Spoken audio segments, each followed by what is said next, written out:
उसके पहले आप लोगों को हम बता दें सनातन धर्म क्या है। उसकी पुस्तक है।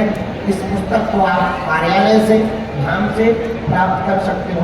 हमको एक खबर मिली कि पुस्तक के रेट इन्होंने ज़्यादा लगा दिए जिन्होंने छापने वाले हैं, तो हमने उनको कल ही बात की कि ये रेट बहुत ज़्यादा है, इससे लोगों के घर तक ये पुस्तक पहुंच नहीं पाएगी। हमने उनको डांटा है।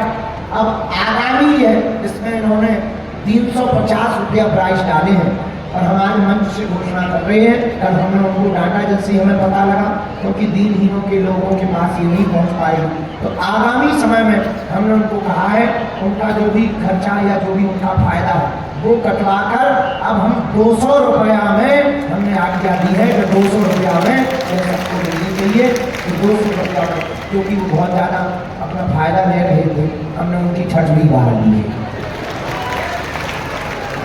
अच्छा, हमने सीधे साधे, हमें ज़्यादा ज्ञान नहीं देना और हमको पता नहीं लगता।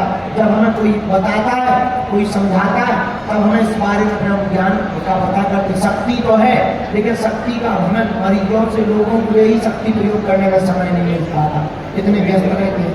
तो फिर हमें बाद में पता लगा, तो फिर हमने उनकी झगड़ी मारी और बहुत ही अच्छे जिन्होंने ये पुस्तक जिस एकेडमी से छपी है, होटल एकेडमी, वो लोग बहुत सज्जन हैं होटल वालों ने। अब उन्होंने बढ़िया व्यवस्था कर दी। अब जो है यह सनातन धर्म की पुस्तक को आप अपने बच्चों को पढ़वाओ सनातन धर्म के लिए। इसमें हमने कुछ लास्ट में सूत्र भी लिखे हैं, जो सूत्र बहुत प्यारे हैं। सूत्र करोड़ों के सूत्र हैं। दुनिया को चाहने वाला बिखर जाता, प्रभु को चाहने वाला निखर जाता। एक सूत्र हमने और लिखा, कथा व्यथा मिटाती है। और इसी में हमने ये लिखा, जो शेष है वही विशेष है। सच्चा और अच्छा गुरु रंग को भी राजा बना देता। लोगों को प्रभाव में नहीं, अपने स्वभाव में जीना चाहिए। विचार में नहीं, विचार में जीना चाहिए।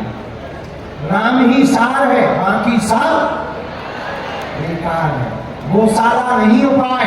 एक हिंदू, यह पुस्तक में आपको सब मिलेगा। सनातन धर्म के लक्षण, सनातन धर्म के मूल मंत्र, बागेश्वर धाम का परिचय, पता आप ले सकते हैं। और अगली हम पुस्तक बनाने जा रहे हैं हनुमान जी की साधना को लेकर, बागेश्वर धाम की महिमा को लेकर।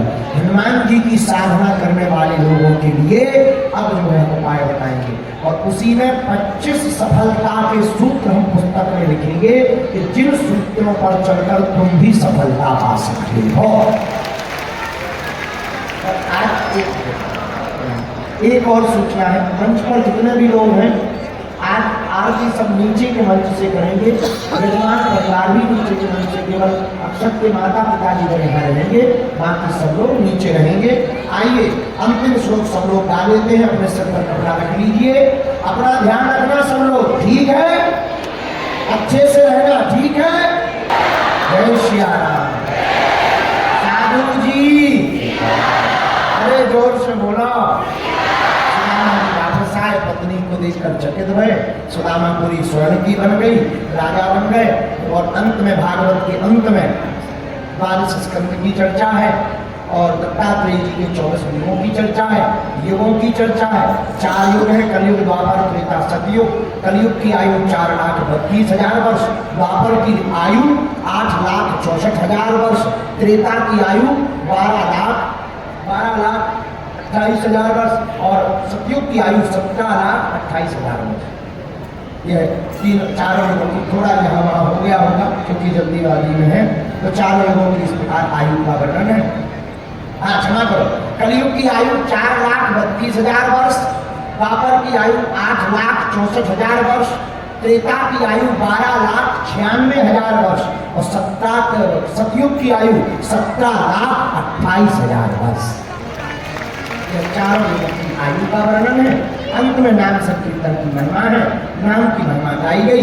सब लोग अपने सिर पर कपड़ा ढक लें। अंतिम श्लोक हम भागवत का गाकर, हमको भी जाना है, यहाँ से सीधा धाम पहुँचना है। 4 बजे निकलना था और निकल नहीं पाए। तुम लोगों के चक्कर में हम भी पागल हो जाते हैं। 2 घंटा की कथा के चक्कर में 3 घंटा सो जाते हैं। लेकिन तुम भी कम पागल नहीं हो, 12 बजे की कथा के चक्कर में 8 बजे आ जाते हैं। तो गलती दोनों तरफ से चल रही है, तुम्हारी तरफ से भी गलती है, हमारी। लेकिन एक बात बताओ, बागेश्वर धाम कौन कौन आने वाला है? पक्का की कच्चा? अभी तो हम 5 तारीख से 8 तारीख तक रहेंगे, लेकिन बाद में हम 15 तारीख से 19 मई तक बागेश्वर धाम पर ही हैं। और एक बात हमको बोल लेनी चाहिए, आप बीच में आओ या ना आओ, हर शिवरात्रि के दिन गरीब बेटियों का विवाह होता है। 8 दिन का 5 दिन का कार्यक्रम होता है। एक दिन के लिए कन्या विवाह में जरूर आया। ऐसी बेटियां जिनके माँ बाप हैं, जिनके कोई भाई नहीं। इस साल 251 बेटियों का विवाह करवाएंगे 2025 में, और 108 आदिवासी बेटियों का विवाह करवाएंगे। तो आपसे कृपा करके आप लोग उस महोत्सव में जरूर आया करो। आप लोग हमारा परिवार हो। इन 7 दिन में हमसे जो भी भूल हुई हो, लेट आए, जल्दी नहीं आता, धक्का मुक्की भी हुई होगी, पर आप लोग हमारा परिवार के सदस्य हो। एक वचन और हम दे रहे, हम एक दिन तुम्हें जरूर मिलेंगे और हम इंदौर आते रहेंगे। और अब बहुत ही जल्दी हनुमान कथा सुनाने के लिए इंदौर ये राम कथा हो गई, भागवत कथा हो गई, अब हनुमान कथा बची। 5 दिन की हनुमान कथा इंदौर में जल्दी सुनाएंगे, दरबार में लगाएंगे। इस बार हमसे भूल ये हो गई हमारे सेवादारों से, हमारा निवास धूम बना दिया। अब अगली बार कटाक्ष पंडाल के आसपास निवास बनाया करेंगे, ताकि प्रश्नोत्तरी भी हो सके और भभूति का वितरण ज्यादा से ज्यादा लोगों को भभूति भी प्राप्त हो सके। तब तक आप घर पर बागेश्वर धाम का नियम शुरू कर दो। हमसे मिलने के नाम पर किसी को भी शुल्क फीस दक्षिणा नहीं देना है। और जिनकी अर्जी लग गई वो पेशी महीने में एक बार, 2 महीने में एक बार, 3 महीने में भी एक बार शुरू कर दो। मंगलवार की पेशी करना है और नियम का पालन करो। जाओ, बिना पर्चा बने ही हमारे बागेश्वर वाला जी भंडारी है, तुम्हारी झोली को ये भरेंगे। आइए अब अंतिम श्लोक आते हैं। अपना सब लोग ध्यान रखना, अच्छे से रहना, ठीक है? अपने परिवार का भी ध्यान रखना, माथे पे तिलक लगाया करो और कोई भी टेंशन या संकट आया करे घबराया ना करो। हम तुम्हारे साथ हैं और सन्यासी बाबा तुम्हारे साथ हैं। तुम घर बैठे पुकार लेना, जाओ, सन्यासी बाबा के द्वारा हमें भाई भाई को पता लग जाएगा।